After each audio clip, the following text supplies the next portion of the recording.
Good morning six class. आज मैं आपको हिंदी फर्स्ट में लेसन 13 माँ कह एक कहानी पढ़ा रही हूँ, जिसमें जीवों के प्रति दया दर्शाते हुए कहानी बताई गई है। तो माँ कह एक कहानी, बेटा समझ लिया क्या तूने मुझको अपनी नानी कहती है मुझसे या चेटी, तू मेरी नानी की बेटी। यह कह माँ लेटी ही लेटी, राजा था या रानी। माँ कह एक कहानी। इसमें एक बच्चा है जो अपनी माता से कहानी कहने के लिए कह रहा है। बच्चा कौन है? भगवान बुद्ध हैं, जिनका नाम सिद्धार्थ था। उस समय वो जब तक उन्हें ज्ञान प्राप्त नहीं हुआ तो वो सिद्धार्थ कहलाते थे। तो सिद्धार्थ का बेटा राहुल है, जो अपनी माँ से कह रहा है कि माँ मुझे एक कहानी सुनाओ। तो माँ उनसे कहती है कि बेटा क्या तुमने मुझे अपनी नानी समझ लिया, क्योंकि कहानियाँ सुनाने का काम तो नानियों का होता है। तो बेटा कहता है, कहती है मुझसे यह चेटी, तू मेरी नानी की बेटी। तो बेटा उससे कहता है कि चेटी मुझसे कहती है कि तुम मेरी नानी की बेटी हो, इसलिए माँ लेटी ही लेटी नानी की बेटी हो तो तुम मुझे कहानी सुनाओ। नानी नहीं हो तो नानी की बेटी तो हो, इसलिए मुझे कहानी सुनाओ। कह माँ लेटी ही लेटी, राजा था या रानी। माँ तुम्हें अगर मुझे कहानी सुनाने में बैठकर दिक्कत हो तो तुम लेटी ही लेटी मुझे कहानी सुनाओ, यानी बिस्तर पर लेटे लेटे, और ये सुनाओ कि कहानी राजा की है या रानी की, राजा था या रानी। माँ कह एक कहानी, माँ मुझे एक कहानी सुनाओ। दूसरे में कहता है दूसरे में कवि कहता है, तू है हठी मान धन मेरे, सुन उपवन में बड़े सवेरे, तात भ्रमण करते थे तेरे। तब माता कहती है कि तू है हठी मान धन मेरे, मान धन यानी बेटा, हठी यानी जिद्दी, कि हे बेटा तू बहुत जिद्दी है, मेरा प्यारा बेटा तू बहुत जिद्दी है। सुन उपवन में बड़े सवेरे, तो तू सुन कहानी।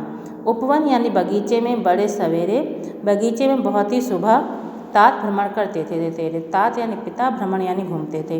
तो उपवन में यानी बगीचे में बहुत सुबह सुबह तेरे पिता घूम रहे थे। जहाँ सुरभि मनमानी, जहाँ सुरभि मनमानी, माँ हाँ माँ यही कहानी। तो वो कहती हैं कि जहाँ पे सुरभि मनमानी, जहाँ पे जो हवा थी अपनी मनमानी से अपने तरीके से चल रही थी। सुरभि मनमानी यानी सुखद रूप से चल रही थी। जहाँ सुरभि मनमानी, बेटा वही बात दोहराता है, जहाँ सुरभि मनमानी, हाँ माँ यही कहानी, हाँ मुझे माँ यही कहानी सुना। तीसरे वर्ण में कहते हैं कवि कि वर्ण वर्ण के फूल खिले थे, झलमल कर हिम बिंदु झिले थे, हल्के झोंके हिले मिले थे, लहराता था पानी, लहराता था पानी, हाँ माँ यही कहानी।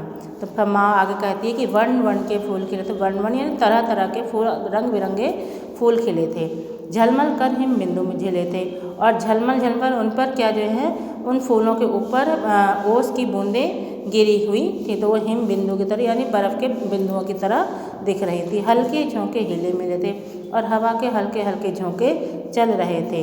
लहराता था पानी, जिससे सरोवर का पानी लहराता था। बेटा फिर से कहता है, लहराता था पानी, हाँ माँ यही कहानी, हाँ माँ मुझे यही कहानी सुना। चौथे में कवि कहता है, गाते थे खग कलकर स्वर से, सहसा एक हंस ऊपर से। माता बताती हैं कि वो जिस समय वहाँ पर तेरे पिता बगीचे में घूम रहे थे, उस वहाँ पर बगीचे में खग कल स्वर में, खग यानी पक्षी, कल कल की आवाज़ करते, स्वर कल कल की आवाज़ करते हुए गा रहे थे। सहसा एक हंस ऊपर से, गिरा बिध होकर खरशर से। तभी अचानक एक हंस आकाश से गिरा, बिध होकर खरशर से आकाश से ज़मीन पर गिरा। किससे? शर यानी बाण से, बिधा हुआ बाण से घायल होकर ज़मीन पर गिरा। हुई पक्ष की हानि, हुई पक्ष की हानि।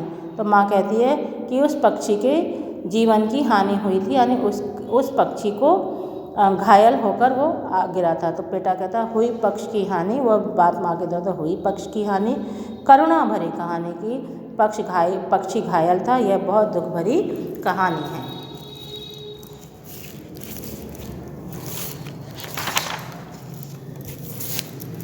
आगे कहता है कवि, चौंक उन्होंने उसे उठाया, नया जन्म सा उसने पाया, इतने में आखेटक आया, लक्ष्य सिद्धि का मानी, लक्ष्य सिद्धि का मानी, कोमल कठिन कहानी। चौंक, माता फिर कहानी में बताती हैं कि चौंक उन्होंने उसे उठाया।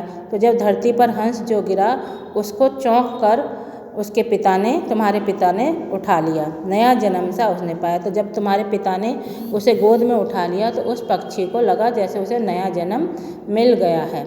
इतने में आखिर टक आया, इतने में ही जिसने उस पक्षी को मारा था वो वहाँ आया।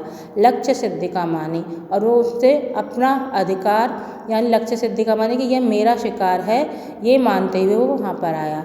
तो बच्चा फिर से कहता है लक्ष्य सिद्धि का मानी, हाँ आखिर तक का अधिकार यानी शिकारी का अधिकार। कोमल कठिन कहानी, कोमल हृदय को दहलाने वाली कठिन कहानी है।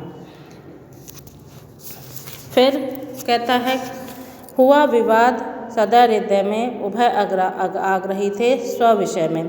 फिर क्या हुआ कि यहाँ से मांगा उसने आहत पक्षी, तेरे तात किंतु थे रक्षी। तब उसने जो था खग भक्षी, हट करने की ठानी, हट करने की ठानी, अब बढ़ चली कहानी। तो कहती हैं कि उसने जो था, उससे पहले मैंने आपको बताया था हुआ विवाद सदा हृदय में, उभय आग्रही थे स्व विषय में। दोनों में विषय, दोनों जो थे भाई दोनों थे, जिसने बचाया था और जो शिकारी था, उन दोनों जनों में सदय और निर्दय यानी जिसका हृदय अच्छा था और निर्दय जो निर्दयी था, दोनों में विवाद होने लगा। उभय आग्रही थे स्व विषय में, और दोनों ही उसे अपना अधिकार मान रहे थे। तो आगे है कि मांगा उसने आहत पक्षी, तो वो जो आखिर तक था जो शिकारी था उसने उस घायल पक्षी को मांगा।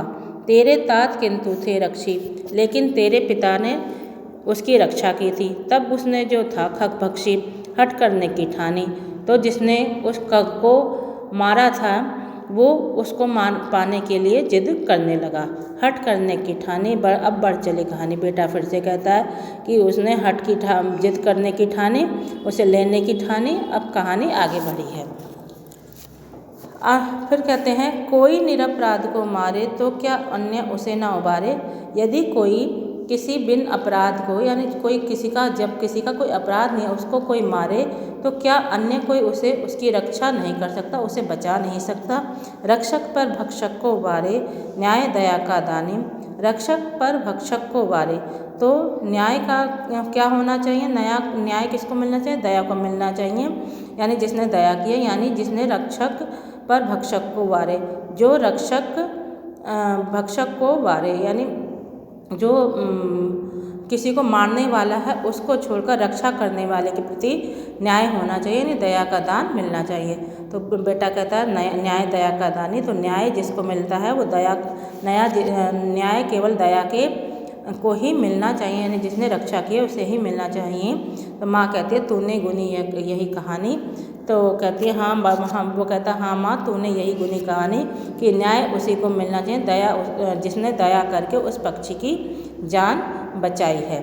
तो कहानी कविता इसी के साथ समाप्त होती है। आशा करती हूँ आपकी समझ में आ गई।